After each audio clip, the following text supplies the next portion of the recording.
আজিকর মামলা শুনানির আগে প্রধান বিচারপতিকে চিঠি প্রদেশ কংগ্রেস সভাপতির।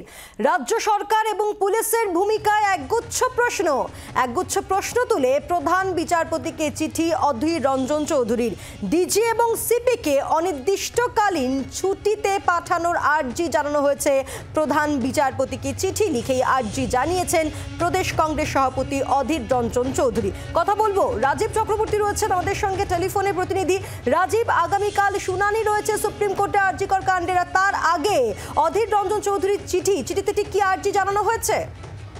দেখো, আগামীকাল আরজিকর মামলায় শুনানি রয়েছে সুপ্রিম কোর্টে এবং প্রধান বিচারপতির বেঞ্চে সেই মামলার শুনানি রয়েছে।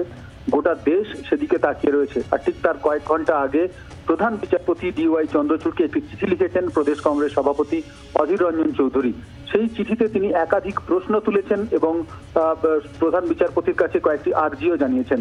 তার প্রশ্নগুলির মধ্যে রয়েছে যে রাজ্য সরকার এবং ওয়েস্ট বেঙ্গল মেডিকেল কাউন্সিল এবং কলকাতা পুলিশের ভূমিকা নিয়ে তার প্রশ্ন রয়েছে এবং তিনি একগুচ্ছ সেখানে নালিশ জানিয়েছেন, সেখানে অভিযোগ তুলেছেন এবং তার যে 4টি দাবি রয়েছে সেই দাবিগুলির মধ্যে রয়েছে তদন্ত বিপথে পরিচালিত করার জন্য রাজ্য পুলিশের ডিজি এবং কলকাতা পুলিশ কমিশনারকে অনির্দিষ্টকালের জন্য ছুটিতে পাঠানো হোক এবং আরজিকরে মোতায়েন থাকা CISF যারা রয়েছেন তাদের সহযোগিতা করার জন্য হাসপাতালে একটি কলকাতা পুলিশের আউটপোস্ট করা হোক এবং শুধু তাই নয়, আরজিকরের অভ্যন্তরে CISF এর এখতিয়ার ঠিক কতটা তা নির্দিষ্ট করে দিক আদালত এবং CISF এর সঙ্গে সমন্বয় করার জন্য কলকাতা পুলিশের নতুন কমিশনার যিনি হবেন তার নেতৃত্বে একটি টিম গড়ে দেওয়া হোক।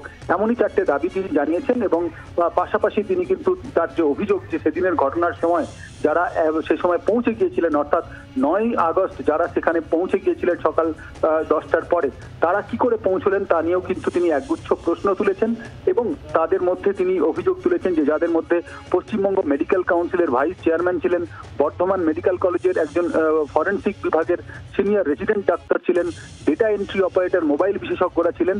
ছবিতে দেখা গিয়েছে তারা কিভাবে ঘটনাস্থলে সেদিন পৌঁছলেন এবং কি কারণে পৌঁছলেন এবং সরাসরি অধীর রঞ্জন চৌধুরী তিনি প্রশ্ন তুলেছেন যে তথ্য প্রমাণ লোপাট করা হয়েছে বলে অভিযোগ উঠেছে এবং তার বেশ কিছু ব্যাখ্যাও তিনি কিন্তু দুপাতার চিঠিতে প্রধান বিচারপতি DY চন্দ্রচূড়কে লিখেছেন। ধন্যবাদ রাজীব।